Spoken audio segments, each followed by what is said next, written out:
Good morning, students. Today's our topic is weather, climate and adaptation. आज हम weather, climate और adaptation के बारे में जान।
नेक्स्ट है अडेप्टेशन में।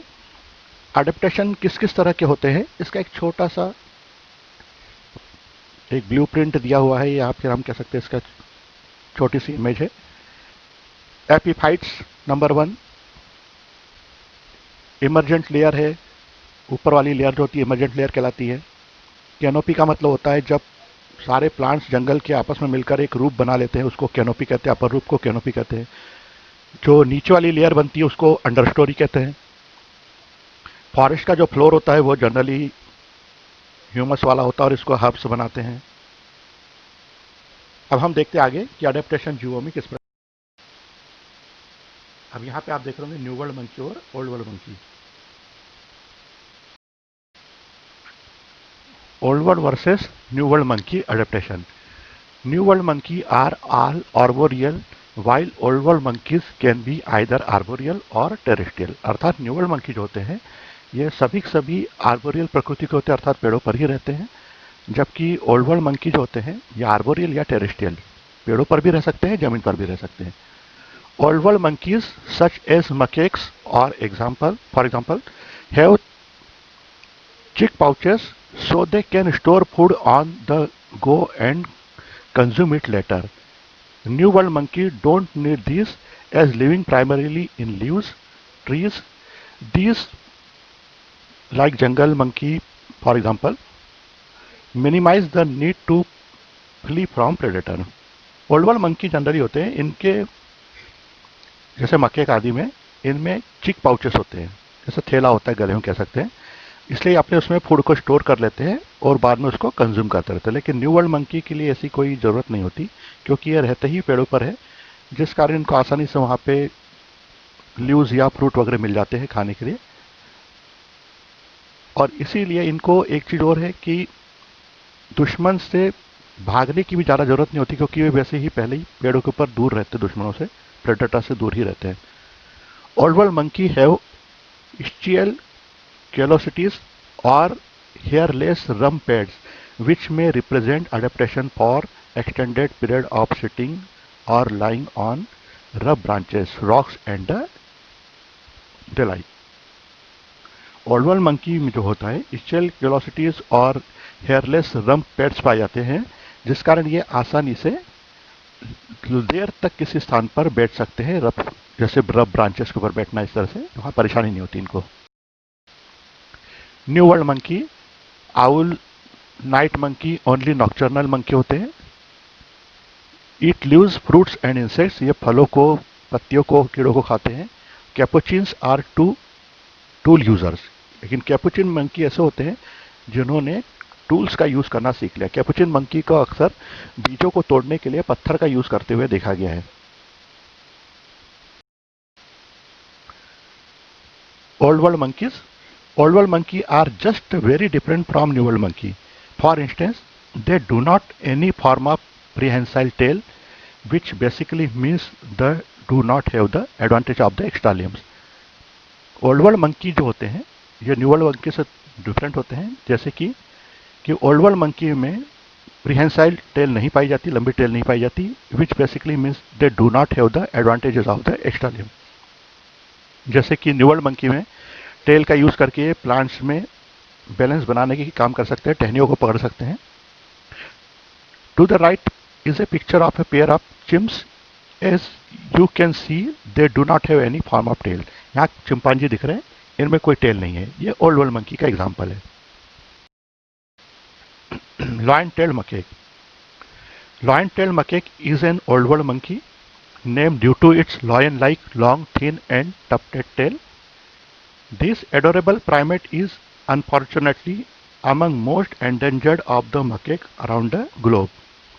Lion-tailed monkey जिसको हम कह सकते हैं ये old world monkey ही है, लेकिन इसका lion-like दिखाई देता है, long lion की तरह इसके माउथ वाला पोर्शन भी दिखता है, इसकी टेल भी लाइन लाइक होती है, इसलिए इसको लायन टेल मंकी कहते हैं। यह इस समय एंडेंजर्ड स्पीशीज में शामिल है। Now the elephant. The elephant has adapted to the condition of the tropical rain forest in remarkable way. Elephant में भी कुछ बिल्कुल विशेष प्रकार की क्वालिटीज पाई जाती है जिस कारण ये ट्रॉपिकल रेन फॉरेस्ट के लिए अडेप्ट हो जाते हैं। आप देख रहे होंगे इनके ईयर्स बड़े होते हैं जो बार बार मूवमेंट करके बॉडी को एयर प्रोवाइड करते हैं, जिससे टेम्परेचर को मेंटेन किया जा सकता है। दूसरा, कीड़े मकोड़े से भी ये बचे रह सकते हैं। लॉन्ग टस्क होती है जो मैनिपुलेशन के काम आती है। लंबी ट्रंक होती है। बिहेवियरल एडेप्टेशन सबसे पहले एलिफेंट में। Elephant says hi by hitting their tusk together, which help them live in groups. Elephant एक दूसरे के साथ में टस्क टच करके एक तरह से मैसेज देने का काम करते हैं। Fanning itself with its big ears keep the elephant cool on the hot days. अपने बिग ईयर्स को बार बार वाइब्रेट करके मूवमेंट करके अपने शरीर को ठंडा रखने का काम करते हैं। Picking food up with its trunk and putting it in its mouth help it reach food in difficult to get places. Trunk की सहायता से ये भोजन को लेकर अपने माउथ में भी यूज कर सकते हैं। They use their trunk to spray water on themselves to keep cool. ये अपनी ट्रंक के द्वारा पानी को भरकर अपने शरीर पर स्प्रे करके बॉडी को कूल करने का। फिजिकल एडेप्टेशन में long trunk help in them eat और take a bath. Long trunk का यूज खाना लेने में, नहाने में कई जगह पे यूज होता है। Sharp tusk help it square away predator. इनके जो टस्क होते हैं बड़े बड़े शार्प, ये प्रेडेटर से भी इनको बचाने का काम करते हैं। Big ears can be use to fan itself to bring its temperature down. बड़े कान हवा करने काम आते हैं जिससे टेम्परेचर डाउन होता है बॉडी का। Also it's year help it here and danger coming. इनके कान बहुत ही सेंसिटिव होते हैं जो दूर से आने वाली वाइब्रेशन को आसानी से कैच कर ले। एलिफेंट में यहाँ पे कुछ आपको अडेप्टेशन दिखाई दे रहे हैं। Elephant have a thick layer of skin about 1 inch which help protect them from the heat of the sun, predator and their environment. 1 inch मोटी स्किन ये प्रेडेटर से भी बचाती है, सन हीट से भी बचाती है। Big ears to keep cool because it is very hot and there is a little shade. इनके बड़े कान इनके शरीर को ठंडा रखने में हेल्प करते हैं क्योंकि अक्सर ऐसी जगह रहते हैं जहाँ पर शेड कम पाया जाता है। These tusk are used for digging for protection against predator. इनके जो टस्क होते बड़े बड़े डिगिंग के काम में या फिर प्रेडेटर से बचने में काम आते हैं। The elephant trunk is great for picking up of things, smelling and touching. Elephant की जो ट्रंक होती है ये किसी चीज को पकड़ने में, स्मेल लेने में, टच करने में काम आती है। The African bush elephant has such big feet because it needs a big foundation. African elephant के जो पैर होते हैं बहुत बड़े होते हैं क्योंकि वहाँ पे गर्मी ज़्यादा पड़ती है तो इनको बिग फाउंडेशन की ज़रूरत पड़ती है। Elephant drink about 50 gallons of water a day to help them stay hydrated. हाथी लगभग एक दिन में लगभग 50 गैलन पानी पी लेता है ताकि बॉडी हाइड्रेट बनी रहे। The tail is used for sweating away bugs and elephant babies hold on to the tail. इनके टेल का यूज जो है, जो कीड़े मकोड़े होते हैं, बग्स होते हैं, उनको दूर रखने के लिए, और जो एलिफेंट के बेबीज होते हैं वो इससे होल्ड किए जा सकते हैं। Adaptation of organism in the tundra region. Plant adaptation. Small shrubs होते हैं and mosses that grow low to the ground to keep from freezing. Grows in come protect one another from the wind and cold. Structural adaptation. Dark in colour to absorb solar heat, shallow root to not have to penetrate ice. Animal adaptation structural, layer of fat, blubber, 2 layer of fur, bigger body, migration to warmer areas in the winter, hibernation, deep sleep to save energy. तो ये कुछ tundra region में पाए जाने वाला adaptation है जिससे जो अपने आप को बचाता है। The polar region are very cold for most part of the year and these regions are covered with snow. The temperature are as low as -37 degree Celsius. Polar region में लगभग 12 पूरे साल भर ही बहुत ज़्यादा ठंड होती है, बर्फ की चादर बिछी होती है, और यहाँ का एवरेज टेम्परेचर भी -37 डिग्री सेल्सियस होता है।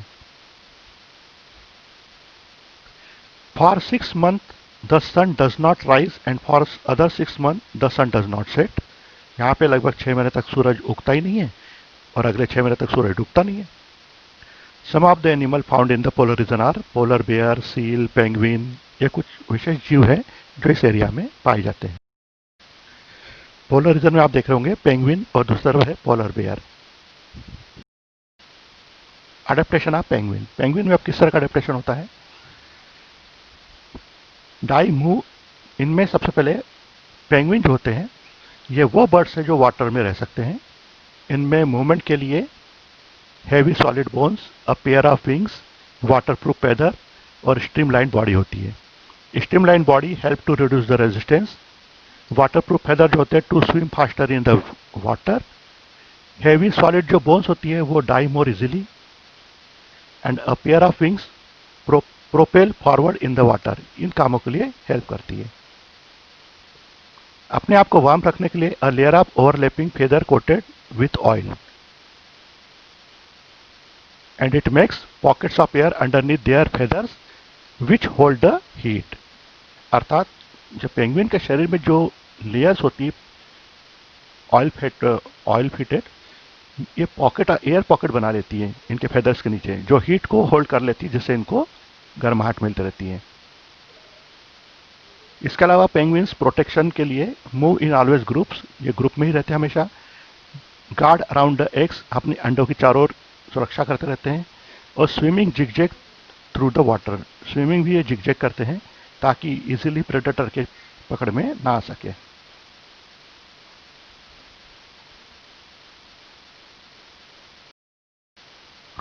एडेप्टेशन ऑफ पेंगुइन में penguins are white helping them to merge well in the snowy background. इनका शरीर का रंग जनरली व्हाइट होता है जिससे ये अपने स्नो एटमॉस्फेयर में मैच कर जाते हैं, वहाँ के बैकग्राउंड के साथ मैच करते हैं।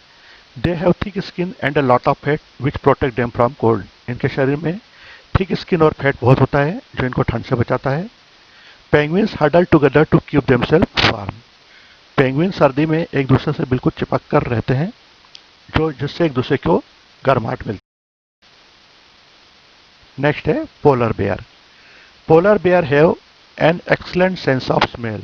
This adaptation help them find their prey. Polar bear की नाक बहुत सेंसिटिव होती है जिस कारण ये आसानी से अपने शिकार को ढूंढ लेते हैं। Polar bear has thick white fur. This help it blend into the snow and also stay warm. Polar bear की स्किन जो है व्हाइट कलर की होती है जो इनको अपने बर्फीले मौसम के अनुसार ढलने में आसानी प्रदान करती है। आसानी से ये छिप सकते हैं उसमें और साथ ही इनको ये वार्म रखती है। Polar bear have strong legs. This help them swim fast through the ice water. Polar bear के पैर बहुत स्ट्रांग होते हैं जो इनको बर्फ वाले पानी में भी इजीली स्विमिंग करने में हेल्प करते हैं। Polar bear have thick rough sand paper like paws. This help them grip the slippery ice and get good traction. Polar bear के पैरों में रफ सैंड पेपर के तरह पॉज होते हैं जिस कारण ये चिकनी बर्फ पर भी आसानी से रनिंग या मूवमेंट कर सकते हैं। Polar bear can run 20 mile per hour and swim 26 mile per hour. Polar bear के बारे में खास चीज बात यह है कि ये लगभग 20 मील प्रति घंटे की रफ्तार से दौड़ सकते हैं और 26 मील प्रति घंटे की रफ्तार से तैर भी सकते हैं।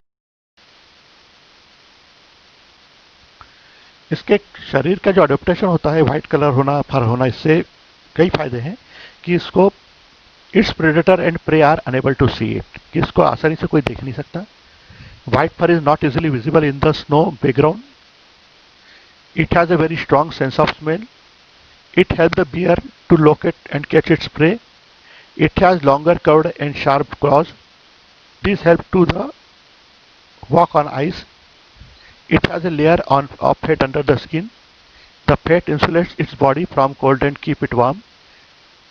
तो ये कुछ पोलर बेयर के Now we have to conclude our lesson.